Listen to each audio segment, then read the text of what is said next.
What's up, everybody? Josh Armijo here. I hope everybody's doing good and well and stuff. I got an album review to do for you, and I'm going to be talking to you about the new album from the band Bloodbath, entitled Morbid Funeral. This is released on Peaceville Records. Now, if you're not too familiar with this band, they are based out of Stockholm, Sweden, and the best way to describe the sound of this band would be a very raw, old-school, traditional style of death metal. Yeah. This is pretty much one of the most well-known supergroups to come out of Sweden, pretty much because of whom is being involved in this project and the prominent bands that made this band possible, notably Catatonia and Opeth, both going away from their traditional sort of sounds to create an almost entombed worshipped style of death metal. And I think over the course of the 2000s, this has been a sound that has worked very well for them. With albums like Resurrection Through Carnage, Nightmares Made Flesh, and their 2008 full length, which was the last time we had heard anything from Bloodbath, The Fathomless Mastery. And of course, throughout the band's existence, there had been a multitude of frontmen who were involved in this project. Most notably, Michael Ackerfeldt of Opeth, and at one point, Peter Tatgren of Hypocrisy did some vocals for this band.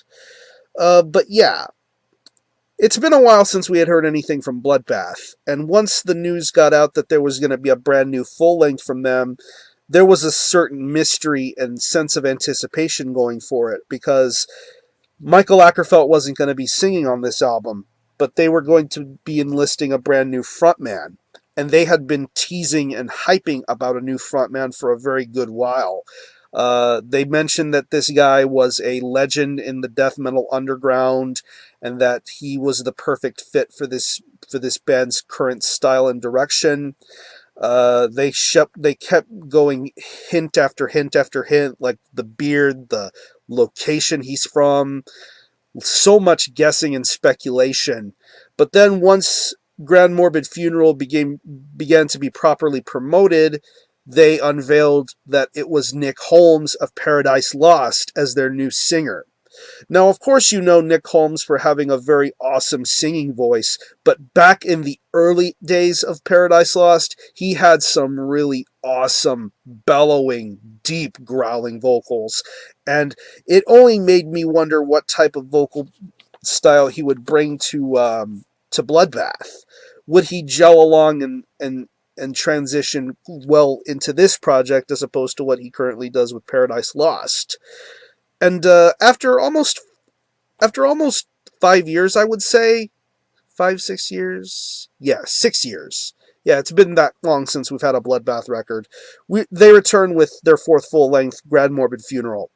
It's 11 tracks, and it clocks in at around 46 minutes in length. And honestly, listening to Morbid Funeral is best served when you listen to the whole thing. Don't pay any real mind to just listening to one particular track, because there were a lot of songs released from this album. But I honestly think it works much, much better when you listen to it as one whole full-length album.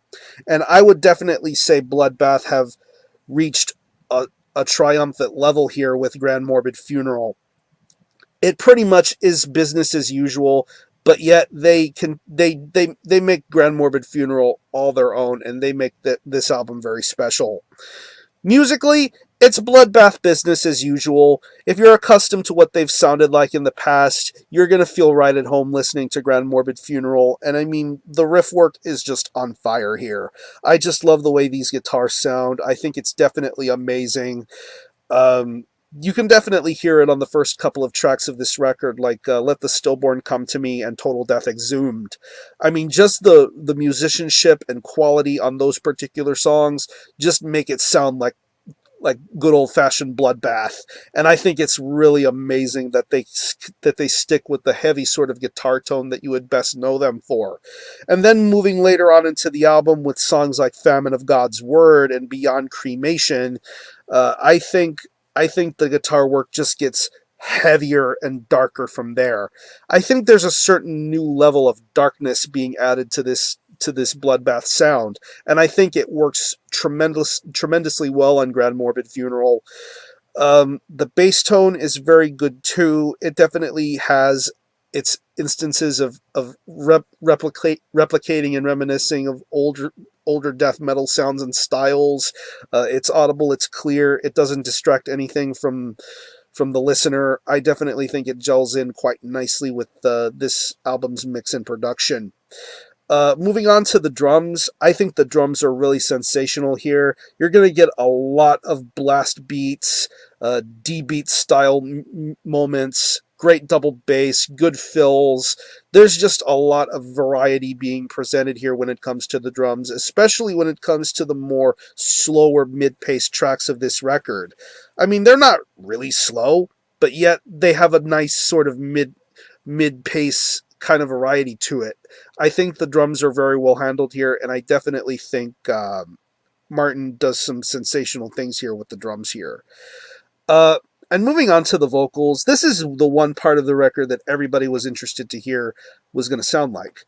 How was Nick Holmes going to transition from Paradise Lost to Bloodbath? And when I first heard Unite in Pain, it was an interesting sort of sound. It wasn't anything like I expected it to be, but I still think for that track he made it his own and he made it work. But there are definitely moments on this album which are far, far better for him vocally. And I definitely think the vocals will be something you can get accustomed to, but still I think he makes these death growls work very well here. It has an almost depraved, evil and demented sort of quality to his vocal style. Definitely something you can identify with easily and just get sucked straight into the torment that he's dealing with. Yeah, Nick Holmes is on fire here, and I love his vocals performance here. I love his delivery. I love his passion.